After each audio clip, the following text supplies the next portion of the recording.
इंतजार है कि ईरान कब अमेरिका की उस तजवीज़ का जवाब देगा जिसमें बात हो रही है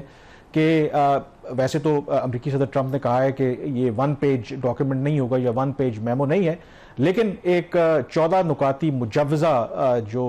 एक मुआहदा है उसके हवाले से बात हो रही है और अभी भी इंतज़ार है कि ईरान की तरफ से उस पर क्या जवाब आता है। जब जवाब आएगा तो उसके बाद हमें अंदाज़ा होगा कि क्या ये जो डिप्लोमेटिक एफर्ट है किसी मंतकी अंजाम तक पहुंच पाएगी या नहीं पहुंच पाएगी। दूसरी तरफ हमने देखा कि सीज़ फायर बेशक अपनी जगह पे मौजूद है, लेकिन कल रात भी एक डेवलपमेंट हुई जिसमें अमेरिका ने कुछ जो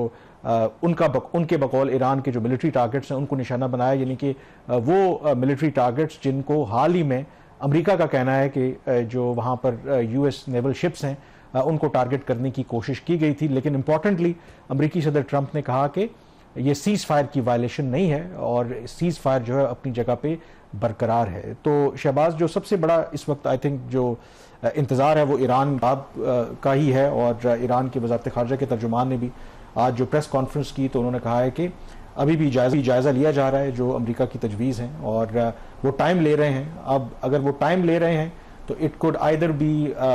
गुड न्यूज़ और maybe it's a negative news, but overall it seems कि अगर वो ज़्यादा सोच विचार कर रहे हैं तो इसका मतलब है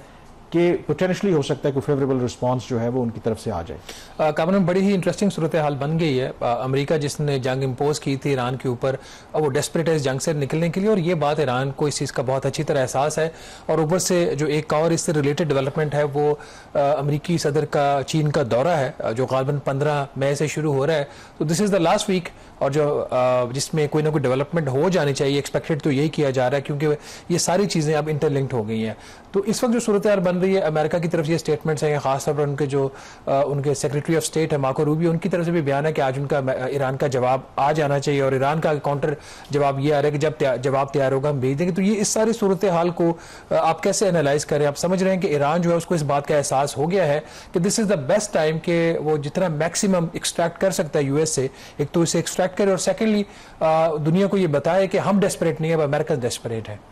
देखिए, ये तो जब उनका जवाब आएगा तो तभी हमें अंदाज़ा होगा। और आपने मार्को रूबियो की बात की जो अमेरिकी सेक्रेटरी ऑफ स्टेट हैं, तो उन्होंने दो बातें की हैं। एक तो जैसे शहबाज कह रहे हैं कि हम एक्सपेक्ट कर रहे हैं कि इस वक्त ईरान की तरफ से जवाब आएगा। दूसरा, ईरान की तरफ से ये भी कहा जा रहा है कि उन्होंने एक जो स्टेट ऑफ हॉर्मुज़ से मुतालिक अथॉरिटी भी बना दी है, यानी कि मुस्तकबिल में यहाँ पर जो भी ट्रैफिक होगी मैरी टाइम उसको उस अथॉरिटी के तहत कंट्रोल किया जाएगा। तो उसके हवाले से भी जो अमेरिकी वज़ीर ख़ारजा हैं उनकी रिजर्वेशंस हैं। तो आइए सुनते हैं पहले उन्होंने कहा क्या। दो बातें की अमेरिकी जो वज़ीर ख़ारजा हैं। एक, उन्होंने जिक्र किया कि जो अथॉरिटी है स्टेट ऑफ हॉर्मुज़ से मुतालिक ट्रैफिक को कंट्रोल करने के लिए स्टेट ऑफ हॉर्मुज़ में, उन्होंने कहा कि ये प्रॉब्लमेटिक है। फिर उन्होंने बल्कि आगे चल के ये कहा कि ये अनएक्सेप्टेबल है, वो इसको कबूल नहीं करेंगे। और ये Shehbaz, it will be one of the sticking points. और शायद जो इस वक्त बातचीत भी हो रही है कि मे बी अगर कोई मुआहदा होता भी है तो इमीडिएटली सारे नुकात के ऊपर हो सकता है कि अभी इत्तेफाक ना हो, बट एक जो एरिया है वो है स्टेट ऑफ हॉर्मुज़ वाला, कि स्टेट ऑफ हॉर्मुज़ को रीओपन किया जाए, यानी कि ईरान ने जो कंट्रोल किया हुआ है उसको वो ख़त्म कर दें, यूएस नेवल ब्लॉकेड अपना ख़त्म कर दे और एक परमानेंट जंगबंदी हो जाए। और उसके बाद फिर एक फ्रेमवर्क की बात हो रही है जिसमें न्यूक्लियर बाकी जो इशूज़ हैं उस पर डिस्कशन हो। अब यहाँ पर जो ईरान की तरफ से जो बयानात आते रहे हैं वो ये कहते हैं कि situation will never be the same again. जो स्टेट ऑफ हॉर्मुज़ की बात हो रही है, यानी कि अब जंग से पहले वाली सूरत हाल नहीं होगी। तो अब देखना यह है कि क्या अमेरिका, फॉरगेट अबाउट अमेरिका, मेरे ख्याल में जो बाकी रीजन के ममालिक हैं, पाकिस्तान की भी यही इसके हवाले से पोजीशन है कि जो एक नॉर्मल इंटरनेशनल मैरीटाइम के जो प्रोटोकॉल्स हैं उसके तहत स्टेट ऑफ हॉर्मुज़ को ऑपरेट करना चाहिए। तो क्या ईरान की अगर जो कोशिश भी है उसमें वो कामयाब हो भी पाएगा, या अगर वो कोई ऐसी चीज़ प्रपोज भी करता है जिस तरह अमेरिकी वज़ीर ख़ारजा ने कहा है ये तो अनएक्सेप्टेबल है, तो फिर तो वो बात शायद आगे उस तरीके से ना बढ़े। देखिए कामरान, इस पर सूरत हाल ये है कि ईरान को अब जो कभी थ्रेट होता था उसने एक्चुअलाइज कर लिया उस थ्रेट को, कि उसने स्टेट ऑफ हॉर्मुज़ को बंद करके जो पूरी खत्ते की जो इकॉनमी है और पूरी दुनिया की इकॉनमी है उसको उसने मेजर उसने एक थ्रेट दिया है। और ये एक ऐसा पॉइंट है जिसके ऊपर पाकिस्तान समेत, जैसे आपने कहा कि तमाम ममालिक के कंसर्न्स तो ज़रूर अपनी जगह पर मौजूद हैं, बट सवाल इसमें यह पैदा होता है कि अगर ईरान अपनी पोजीशन से पीछे नहीं हटता तो फिर क्या होगा। अगर अमेरिकन जो इंटरेस्ट थे हासिल हुए इस जंग को शुरू करके नहीं हासिल हुआ तो एक सेकंड क्वेश्चन रह जाता है ना। अब अमेरिका यहाँ से अगर निकलना चाहता है और वो उसकी डेस्परेशन बहुत वाज़ेह है कि इतनी जो वायलेशन भी हो रही हैं, एक दूसरे के वेसल्स के ऊपर अटैक्स भी हो रहे हैं, अमेरिकन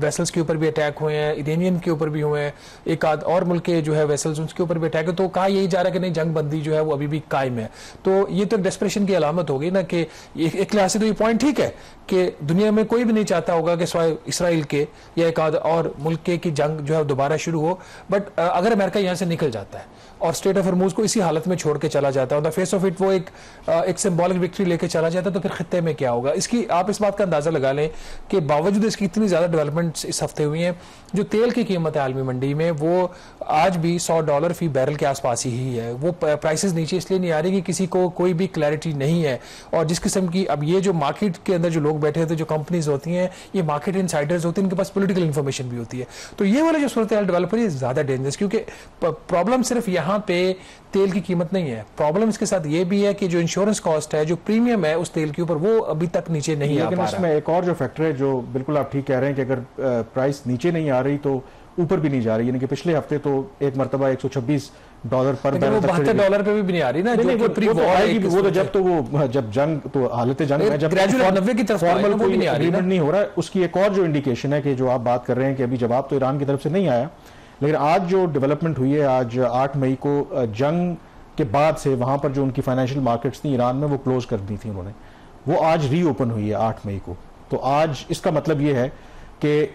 उसको रीओपन करने का मतलब ये है कि वहां पे अगर फाइनेंशियल मार्केट्स ओपन हुई हैं ईरान के अंदर, तो दे आर ऑल्सो एक्सपेक्टिंग कि शायद आइंदा आने वाले दिनों में हालात जो है वो मामूल की तरफ आ रहे हैं, किसी मुआहदा होने की बात हो रही है। इसमें जो इंपॉर्टेंट डेवलपमेंट एक और जो जिस पे हमें फोकस करना चाहिए कि एक तो मार्को रूबियो ने भी बात की कि उनकी जो लीडरशिप है फ्रैक्चर्ड है, यानी कि कोई उसमें एक यूनिटी नहीं है। खैर ये उनका अपना पर्सपेक्टिव है, ईरान इसको डिनाई करता है। इस हफ्ते एक और जो डेवलपमेंट हुई है वो ईरान के सदर मसूद पजेश्कियान की, जो ईरान के सुप्रीम लीडर हैं मुश्तबा खamenei,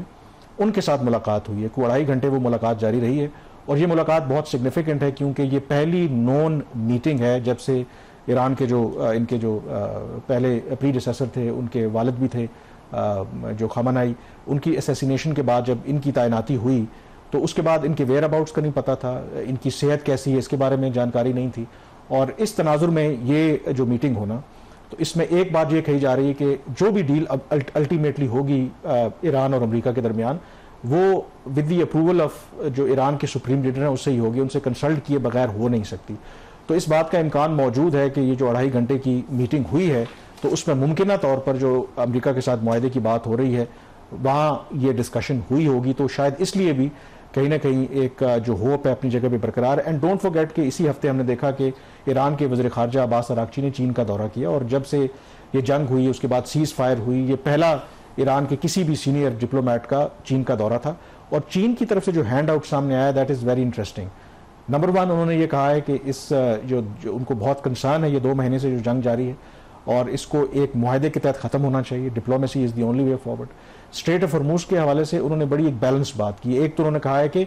जो टेरिटोरियल वाटर्स या जो सॉवरेंटी होती है उसकी रिस्पेक्ट करें, कि अगर ईरान का उस एरिया में अपना एक कंट्रोल है उसकी रिस्पेक्ट करनी चाहिए, but at the same time उन्होंने कहा है कि जो रीजनल कंट्रीज हैं उनके कंसर्न्स और जो इंटरनेशनल मैरीटाइम लॉज या प्रोटोकॉल्स हैं उनको भी हमें सामने रखना चाहिए, यानी कि ईरान के वाइल उसके राइट को एक्सेप्ट करते हुए नहीं कर सकता, वो बाकी जो मुल्कों के कंसर्न्स है उसको भी देख रहे हैं। फिर जो सऊदी अरब है, आई थिंक उसकी भी बहुत ज्यादा इन्वॉल्वमेंट है, जो आप बात कर रहे थे। आई थिंक जो विंडो है, बहुत से लोगों का ये ख्याल है कि ये एक तो अमेरिका डेस्परेट है, वो निकलना चाहता है, कुछ लोग उसको लिंक कर रहे हैं कि अमेरिकी सदर चीन जाने से पहले इस मामले को क्लोज करना चाहते हैं। तो पाकिस्तान का भी यही ख्याल है कि शायद ये ईरान के लिए एक बेहतरीन मौका है। और ये अगर आप डील देखें, जो एक्सियोस अमेरिकी जो मीडिया है उन्होंने लीक भी की थी कि शायद एक 1 पेज मेमो है, और उस मेमो के अंदर पहले मरहले में जो स्ट्रेट ऑफ हॉर्मूज वाला मामला है उसको हल करने की बात की गई है, बाकी जो इश्यूज हैं मरहलावार डिस्कस किए जाएंगे। और ये वही तजवीज़ है जो ईरान ने ओरिजिनली दी थी, क्योंकि अमेरिका कह रहा था कि हम ऑल इन वन डील चाहते हैं। तो इसका मतलब है कि अमेरिका ने अगर इस रिपोर्ट के मुताबिक अपनी पोजीशन को ईरान की पोजीशन से अलाइन कर लिया है, तो शायद कंसेशन दी है अमेरिका ने यहाँ पर। और बहुत से लोगों का ख्याल है कि शायद ये ईरान के लिए एक बेहतरीन मौका है कि वो इसको एक्सेप्ट करते हुए एक जो भी MOU कह लें या जो भी एक अग्रीमेंट है वो साइन करके कम से कम इस जंग से तो एक दफा निकलें, क्योंकि फॉर्मल क्लोजर चाहिए। उसके बाद जो डिस्कशंस हैं वो फिर होती रहेंगी। कामना, ये जो सैयद अब्बास अरागची का जो ट्वीट है जो ईरान के फॉरेन मिनिस्टर, ये बहुत अहम है। ये दो तीन चीज़ों की तरफ रिफ्लेक्शन दे रहा है। एक तो ये कि ईरान ने अपनी पोजीशन को रीट्रेट किया कि वो किसी भी किस्म का दबाव जो है वो कबूल नहीं करेंगे, और सेकेंडली वो स्पॉइलर की बात करें। अब इस सारी वॉर के अंदर जो एक नया इवन के अभी टेम्परेरी सीज फायर एक जो नया एलिमेंट आ रहा है वो मुत्तहिदा अरब अमारात और ईरान के दरमियान जो है ना वो जो टेंशन्स हैं वो कशीदगी बढ़ रही है। उनकी तरफ से UAE की तरफ से आज भी दावा किया गया है कि उन्होंने बैलिस्टिक मिसाइल जो है ईरान की तरफ से दागे गए उसको इंटरसेप्ट किया है, ड्रोन्स को भी इंटरसेप्ट किया है। तो ये वाला जो एंगल है ये कितना सीरियस है, ये कितना इसकी इंप्लीकेशंस क्या हो सकती हैं वॉर के अंदर, क्योंकि अगर यहाँ पे वायलेशन हो रही हैं तो दूसरी साइड पे लेबनान में भी वहाँ पे वायलेशन हो रही है, वहाँ पे इसराइल भी बाज नहीं आ रहा, वो अटैक्स कर रहे हैं। इसमें बहुत हद तक डिपेंड करता है कि अमेरिका का क्या इस पर रद्द-ए-अमल है। जब इससे पहले भी ये रिपोर्ट आई थी कि UAE के ऊपर रिपोर्टेडली ईरान ने हमले, क्योंकि ईरान ने डिनाई किया, उन्होंने कहा कि जी हमारा कोई इरादा नहीं है और हमने ये किया नहीं है। अब nobody knows what is the real situation. जो अमेरिका है, जब उनसे सवाल हुआ तो उन्होंने कहा कि नहीं, ये सीज फायर की वायलेशन नहीं है, ईरान ने जो किए भी हैं उनको जो UAE का मिसाइल सिस्टम था उसने इंटरसेप्ट कर लिया है। और इवन जो रात गए भी अमेरिका की तरफ से जो कार्रवाई की गई है जवाबन ईरान ने भी किया है, उसको भी वो प्ले डाउन करने के लिए की कोशिश कर रहे हैं। तो ये बहुत हद तक इसका दारोमदार इस बात पर है कि अमेरिका किस तरीके से लेता है, ईरान किस तरह से रिएक्ट करता है। तो ये जो सारी टेंशन आपको एक नज़र आ रही है, मुझे ये लगता है कि शायद जैसे जैसे ये मुज़ाकरात किसी नतीजे की तरफ बढ़ रहे हैं तो दोनों जो फरीकैन हैं वो अपनी पोजीशन बढ़ाने के लिए थोड़ा सा मेरे ख्याल में पोस्टरिंग करती हैं, थोड़ा सा दबाव डालने के लिए दूसरी साइड के ऊपर इस तरह का काम कर रहे हैं। क्योंकि मेरा जो अपना ख्याल है, लास्ट मिनट पे कुछ भी हो सकता है, कि ये जो इतनी डिप्लोमेटिक एफर्ट हमने की है